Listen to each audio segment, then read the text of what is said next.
Next function हम लोग discuss करेंगे पार्लियामेंट का, to control guide and inform the government. चलिए, किस तरीके से कंट्रोल किया जाता है, किस तरीके से इन्फॉर्म किया जाता है और किस तरीके से गाइड किया जाता है, इन सब के बारे में हम लोग इसमें डिस्कस करेंगे।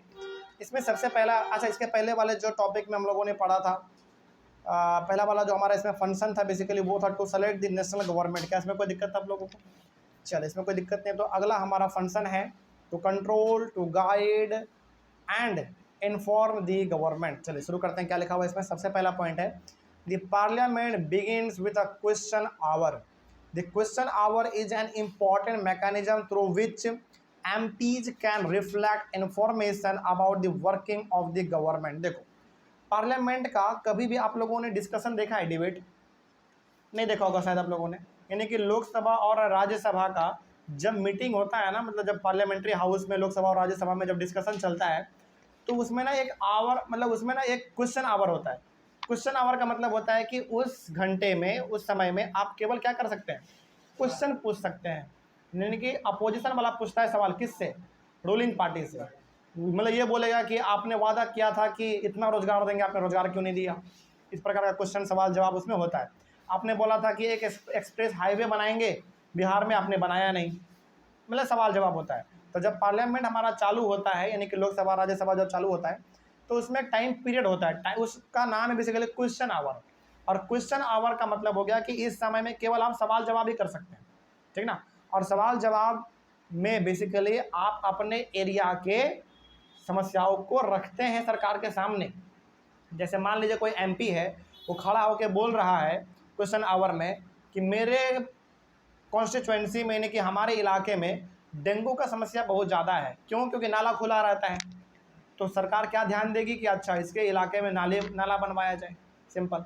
यानी कि क्वेश्चन आवर में हर MP अपने अपने जगह के समस्याओं को वहाँ पे बताता है और सरकार को अच्छा लग गया, सरकार को लगा कि हाँ काम करना चाहिए तो बिल्कुल करेगा और करता भी है। ठीक है, आगे। The opposition parties play a critical role in the healthy functioning of a democracy। अच्छा एक बात बताइए ज़रा, आपने अक्सर देखा होगा कि जो अपोजिशन पार्टी होता है वो हमेशा रूलिंग पार्टी का बुराई करता रहता है। मतलब कि आपने ये नहीं किया, आपने वो नहीं किया, आपने रोजगार बोला, आपने रोजगार नहीं दिया, आपने ये पुल बनाने का बात किया था, आपने पुल नहीं बनाया, आपने एक्सप्रेस हाईवे बनाने का बात किया था, आपने एक्सप्रेस हाईवे नहीं बनाया। कहने का मतलब अपोजिशन पार्टी हमेशा रूलिंग पार्टी का बुराई करता रहता है। लेकिन एक तरीके से देखा जाए ना तो ये बुराई करना बहुत ज़रूरी है। क्यों ज़रूरी है पता है? क्योंकि तभी तो रूलिंग पार्टी को लगेगा कि हम सही काम कर रहे हैं कि गलत काम कर रहे हैं। मतलब कि आप बस केवल काम करते जा रहे हैं और आपको बोलने वाला कोई है ही नहीं कि आप गलत कर रहे हैं कि सही है, तो क्या होगा? आपका मन बढ़ जाएगा, आपको लगेगा कि हमेशा जो हम कर रहे हैं वही सही है। लेकिन अपोजिशन पार्टी का इसमें सबसे बड़ा रोल है।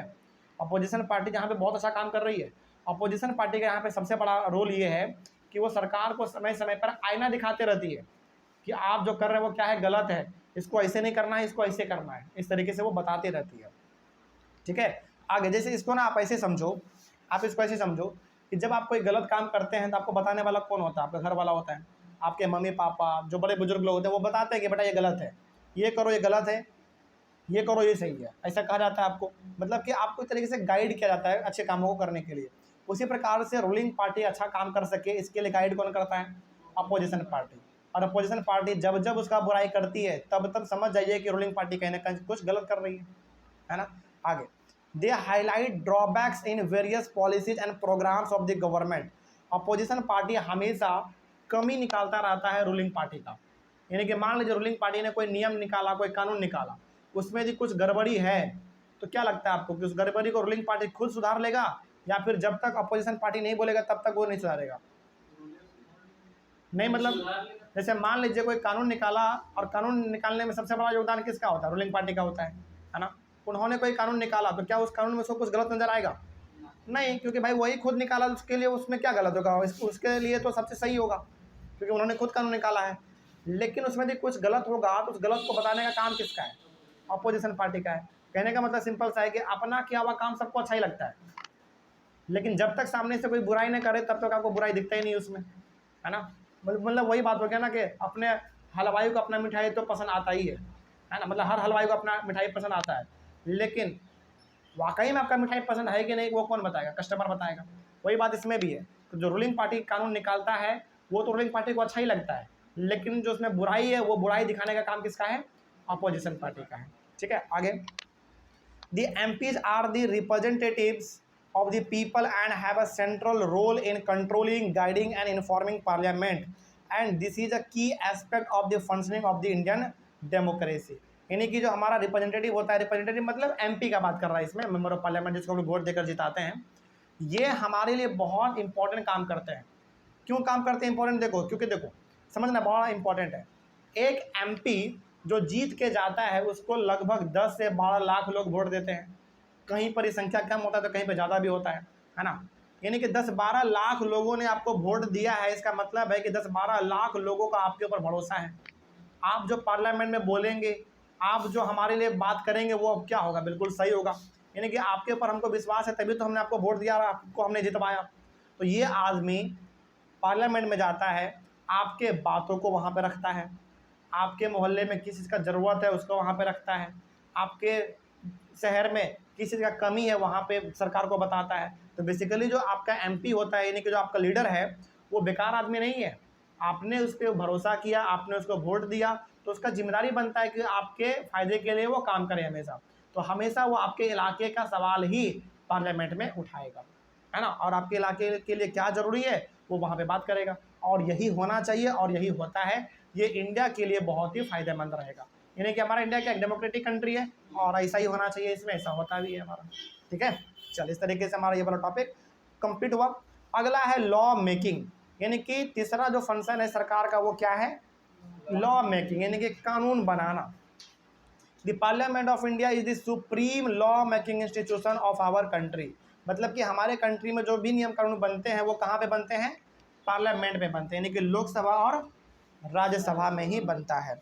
लोकसभा और राज्यसभा हमारा इंडिया का ऐसा दो पार्लियामेंट्री हाउस है जहाँ पे कानून हमारे बनते हैं, और एक बार यदि बन गया, प्रेसिडेंट का उसके ऊपर साइन हो गया, तो फिर हमारे कंट्री पे लागू हो जाता है। ठीक है, तो तीसरा काम सबसे इंपॉर्टेंट जो गवर्नमेंट का वो क्या है? लॉ मेकिंग, यानी कि कानून बनाना। ठीक है, अगला एक पॉइंट इसमें और है बस कि law making is an important function of the parliament, यानी कि पार्लियामेंट का जो सबसे इम्पॉर्टेंट फंक्शन है वो कानून बनाना। क्योंकि समझिए बड़ा इंपॉर्टेंट यहाँ पे कहना इसलिए भी जरूरी हो जाता है क्योंकि हमारे इंडिया में फिर कानून बनाएगा कौन? मतलब कोई तो एक ऐसा जिम्मेदारी लेगा ना जो कि बोले कि हाँ हम कानून बनाएंगे, तो वो जिम्मेदारी कौन लिया है? पार्लियामेंट लिया है। यानी कि लोकसभा और राज्यसभा का जिम्मेदारी होता है कि कंट्री के लिए एक अच्छा सा कानून बनाया जाए, जो कंट्री में रहने वाले लोगों के लिए फ़ायदेमंद होगा, वही कानून ये लोग बनाते हैं और बिल्कुल बनाते हैं। तो ये टॉपिक भी हमारा कंप्लीट हुआ। इस चैप्टर का जो सबसे लास्ट टॉपिक है वो है who are the people in parliament, यानी कि पार्लियामेंट में जो लोग बैठे हुए हैं, जिसको हम लोग एमपी बोल देते हैं, जिसको हम लोग वोट देते हैं, जीतता है तो हमारे लिए नियम कानून बनाता है पार्लियामेंट में बैठ के। ये कौन लोग है? क्या लगता है आपको? ये एलियन है, बाहर देश के हैं, या फिर कोई और है? कोई नहीं है, हम ही लोगों के बीच का आदमी होता है ये सब, है ना। इसी के बारे में हम लोग बात करेंगे। The parliament has more and more people from different background. देखो पार्लियामेंट में बहुत सारे हमारे एमपी हैं। केवल बात करें लोकसभा का तो 545 एमपी हैं। तो क्या लगता है आपको कि 545 एमपी हैं तो क्या सबका बैकग्राउंड एक ही रहा होगा? नहीं, कोई दलित का लीडर होगा, कोई अपर कास्ट का लीडर होगा, कोई मिडिल कास्ट का लीडर होगा, कोई गरीब घर से आता होगा, कोई अमीर घर से आता होगा, कोई काला होगा, कोई गोरा होगा। मतलब हर बैकग्राउंड का एमपी आपको पार्लियामेंट में देखने को मिलता है ना। आगे, there are rural members and members from many regional parties, यानी कि बहुत सारे एमपी ऐसे होते हैं जो गांव से बिलोंग करते हैं, बहुत सारे एमपी ऐसे होते हैं जो शहर से बिलोंग करते हैं, बहुत सारे ऐसे एमपी होते हैं जो बड़े बड़े पार्टी से बिलोंग करते हैं, बहुत सारे एमपी ऐसे होते हैं जो छोटे मोटे पार्टी से बिलोंग करते हैं। और समझा रही है? तो अलग अलग बेसिकली हमारे एमपी बैकग्राउंड से, मतलब अलग अलग बैकग्राउंड के हमारे एमपी आते हैं। Groups and peoples that were till now unrepresented are beginning to get elected to the parliament। जैसे देखो हमारे इंडिया के पार्लियामेंट में आज यदि आप देखोगे ना तो आपको लगभग हर कास्ट का एमपी आपको देखने को मिल जाएगा, लोअर कास्ट का भी, अपर कास्ट का भी और मिडिल कास्ट का भी। लेकिन क्या ऐसा हमेशा से था?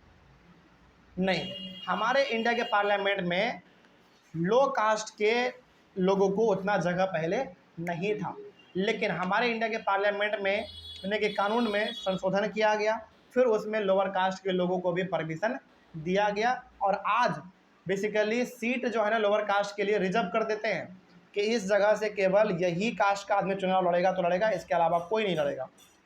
अब इसमें पीछे थोड़ा सा आपको कहानी बताते हैं, लेकिन 2-3 पॉइंट और पढ़ लेते हैं, थोड़ा सा आपको कहानी की तरह बताएंगे क्या है। Also there is an increase in political participation from the Dalit and backward caste and the minorities. देखिए पहले होता क्या था ना, समझिए। पहले हमारे इंडिया के पार्लियामेंट में लोअर कास्ट के लोगों को जाने का परमिशन नहीं था, यानी कि लोअर कास्ट का आदमी यदि चाहता कि चुनाव को लड़े जीते और पार्लियामेंट में जाएं तो ऐसा पहले हो नहीं सकता था। लेकिन ऐसा हमारे सरकार को मतलब हमारे बड़े बड़े इंडिया के लीडर को देखने में ऐसा लगा कि यार यदि लोअर कास्ट का एमपी पार्लियामेंट में जाएगा ही नहीं तो लोअर कास्ट के बारे में फिर बात कौन करेगा, फिर उसके भलाई के बारे में कौन बोलेगा। क्या लगता है आपको कि अपर कास्ट का एमपी लोअर कास्ट के भलाई के बारे में कभी बोलेगा? कभी नहीं बोलेगा, क्योंकि हमारे इंडिया में शुरू से ही अपर कास्ट और लोअर कास्ट में बिल्कुल तानातानी चलता रहा है, बड़ा छुआछूत का समस्या था, यह आपको पता ही है।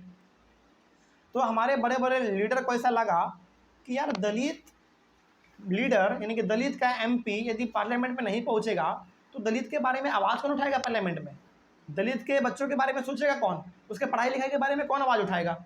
तो फिर जाके हमारे कॉन्स्टिट्यूशन में बदलाव किया गया और उसमें सीट रिजर्व कर दिया गया। जैसे हमने आपको बताया था पिछले कुछ क्लासों में कि हमारे इंडिया में टोटल लोकसभा का जो चुनाव होता है वो 543 सीट्स पे होता है। इसका मतलब हो गया कि टोटल इंडिया को 543 अलग अलग हिस्सों में बांटा जाता है और हर हिस्सा से एक एमपी जीतता है। तो गवर्नमेंट ने क्या किया, यानी कि हमारे संविधान में ये लिखा हुआ है कि कुछ ऐसे सीट्स हैं जो कि रिजर्व कर दिए जाएंगे कि उस जगह से केवल लोअर कास्ट का आदमी ही चुनाव लड़ेगा, उसके अलावा कोई चुनाव नहीं लड़ सकता। अच्छा बताओ ऐसा क्यों किया गया होगा, यानी कि सीट को लोअर कास्ट के लिए रिजर्व क्यों कर दिया गया? इसलिए कर दिया गया ताकि लोअर कास्ट के एमपी भी पार्लियामेंट पहुंच सके, वो भी अपने लोगों के लिए आवाज़ उठा सके, उसके बच्चों के पढ़ाई के लिए भी बात ये सब किया जा सके। बात समझ आ रही है? अब तो कोई यदि आपसे पूछे कि बताओ हमारे इंडिया में लोकसभा का जो चुनाव होता है 543 सीट्स है चुनाव होने जिस पे चुनाव होता है, उसमें से कुछ सीट्स रिजर्व क्यों किया गया है दलित के लिए या फिर और लोअर कास्ट के लिए, क्यों रिजर्व किया गया है? तो बताइएगा रिजर्व इसलिए कर दिया गया है ताकि उनको भी बढ़ावा मिल सके, वो भी आगे बढ़ सके। ठीक है, कोई डाउट इसमें? आगे some seats are reserve in the Parliament for SCs and ST, यानी कि SC और ST हमारे कैसे लोग होते हैं? Lower caste. ये हम नहीं कह रहे हैं, ये हमारा जो सिस्टम बना हुआ है इंडिया में वो कह रहा है। हालांकि तो कास्टिज्म तो हम खैर मानते ही नहीं है, लोअर कास्ट अपर कास्ट क्या होता है पता नहीं। मतलब जो एक समस्या मतलब जो एक सिस्टम बना हुआ है हमारे इंडिया में कि हाँ भाई तुम जनरल हो तो तुम अपर कास्ट हो, तुम OBC हो तो मिडिल कास्ट हो, तुम SC ST हो तो लोअर कास्ट हो, जैसा बना हुआ उसी के अकॉर्डिंग हम बता रहे हैं। तो जो SC ST है ये इसको हमारे इंडिया में लोअर कास्ट माना जाता है। तो लोअर कास्ट के लिए क्या कर दिया गया है, कुछ कुछ जगहों पर सीट रिजर्व कर दिया गया है कि इस जगह से केवल लोअर कास्ट का ही कैंडिडेट चुनाव लड़ेगा, इसके अलावा कोई नहीं लड़ेगा। तो ऑब्वियस सी बात है हारेगा भी तो लोअर कास्ट का ही हारेगा, जीतेगा भी तो लोअर कास्ट का ही जीतेगा, लेकिन जाएगा वहाँ से कौन? हमेशा लोअर कास्ट का ही एमपी पार्लियामेंट पहुँचेगा। ठीक है, और ये करना बहुत ज़रूरी भी था। ज़रूरी इसलिए था ताकि लोअर कास्ट को भी बढ़ावा मिल सके। ठीक है, आगे बढ़ते हैं। अच्छा, लोअर कास्ट को ये सब बेनिफिट दिलवाने में सबसे बड़ा योगदान किसका पता है आपको? डॉक्टर भीमराव अंबेडकर जी का, क्योंकि ये खुद लोअर कास्ट से बिलोंग करते थे। ठीक है, आगे हाँ, so that the MPs elected from these constituencies can represent Dalit and Adivasi interest in parliament. देखो SC का मतलब होता है शेड्यूल कास्ट, का मतलब हो गया एक तरीके से दलित लोग, और ST मतलब शेड्यूल ट्राइब्स, इसका मतलब होता है आदिवासी लोग। तो दलित लोग यानी कि लोअर कास्ट और आदिवासी लोगों का भी आवाज़ पार्लियामेंट में गूंज सके, इनके बारे में भी बात हो सके, इसके लिए ही सीट को रिजर्व किया गया है। ठीक है, आगे similarly it has been suggested that there should be reservation of seats for women. देखो आपने कास्ट के बेसिस पर सीट को तो रिजर्व कर दिया, अच्छा बात है, ये बहुत अच्छी बात है कि आपने कास्ट के बेसिस पर सीट को रिजर्व किया ताकि उस कास्ट के लोगों को भी बढ़ावा मिल सके, लेकिन महिलाओं को भी तो बराबर हिस्सा दीजिए आप। जैसे आज भी आप इंडिया का पार्लियामेंट उठा के देखेंगे ना, मतलब इंडिया का पार्लियामेंट यदि आज भी उठा के आप देखेंगे तो 545 टोटल MP हैं, मुश्किल से मुश्किल आपको उसमें 40 से 45 MP दिखेंगे जो कि महिला है। वो तो हम फिर भी बहुत ज़्यादा बोल दिए, उतना भी नहीं होता, उससे भी कम है। तो बताओ ये नाइंसाफ़ी है कि नहीं? बिल्कुल है। तो ऐसा कई सालों से कोशिश किया जा रहा है, लेकिन ये चीज़ अभी तक लागू नहीं हुआ है। ऐसा कहा जा रहा है कि महिलाओं के लिए भी सीट क्या कर दिया जाए, रिजर्व कर दिया जाए। मतलब रिजर्व कर दिया जाए, कम से कम 50-60 गो और सीट रिजर्व कर दिया जाए, जिसमें से केवल महिलाएं ही चुनाव लड़ सकती हैं। क्योंकि देखो, आपको ये मानना पड़ेगा कि महिलाओं का समस्या केवल महिलाएं ही समझ सकती हैं।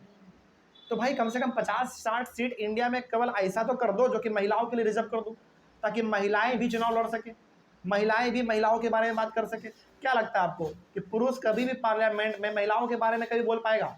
नहीं बोल पाएगा। अरे भाई, महिला के जीवन में क्या समस्या है क्या नहीं, वो पुरुष को क्या पता?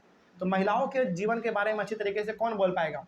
महिलाएं ही बोल पाएंगे। इसलिए महिलाओं के लिए भी सीट रिजर्व कर देना चाहिए, जो कि अभी तक ऐसा प्रावधान आया नहीं है। बातचीत चल रहा है लंबे समय से, अभी तक ये पेंडिंग है, लेकिन देखो कब तक आता है ये। लेकिन हाँ, जिस दिन आ जाएगा बड़ा अच्छा बात समझा जाएगा, है ना, अच्छा रहेगा हमारे लिए। आगे, 60 years ago only 4% of MPs were women and today it is just above 9%। यानी कि आज से यदि 60 साल पीछे आप जाएंगे, हमारे यानी कि आज़ादी के आसपास का बात कर रहे हैं लगभग, उस समय के आसपास में यदि आप जाएंगे तो 4% केवल महिला ही MP हुआ करती थी, महिला MP। बाकी 96% कौन? पुरुष। बताओ, ये तो पूरा अपोजिट हो गया ना, पूरा नाइंसाफ़ी है। बाद में थोड़ा सा इसमें बदलाव किया गया, 4% से बढ़ा के 9% किया गया, फिर भी बहुत कम है। मतलब कि 91% मेल और उसमें से 9% केवल फीमेल। इसको भी क्या करना चाहिए, बढ़ाना चाहिए। ज़्यादा नहीं, चलो मान लीजिए कि आप 50-50% नहीं देना चाहते हैं, तो कम से कम 30-70 दे दीजिए, 40-60 दे दीजिए। यानी कि 60% मेल और 30-40% फीमेल। इतना भी नहीं है तो 70-30 का रखिए, 30% फीमेल 70% मेल, ये भी बहुत ज़्यादा हो जाएगा। 30% होना भी आम बात नहीं है। 30% का मतलब समझ रहे हैं, 100-150 महिला MP हो जाएगी, वही बहुत बड़ी बात है ना। उतना भी कम से कम दे दे तो महिलाओं का जीवन तो ऐसे ही सवर जाएगा। हाँ, समझा रही है। लेकिन ये चीज़ अभी हुआ नहीं है, जब हो जाएगा तब देखा जाएगा। तो इस तरीके से हमारा ये टॉपिक और टॉपिक के साथ पूरा हमारा चैप्टर खत्म होता है। कहीं पे कोई डाउट अभी फिलहाल तक में तो NCERT के अकॉर्डिंग कोई डाउट नहीं होना चाहिए। चलिए मिलेंगे। अच्छा हाँ, ऑनलाइन वाले बच्चे, आप लोगों को कहीं पर कोई डाउट रहा होगा तो कमेंट कीजिएगा, और हम लोग मिलेंगे अपने अगले क्लास में एक नए चैप्टर के साथ और नई शुरुआत के साथ। तब तक के लिए thank you very much and have a nice day.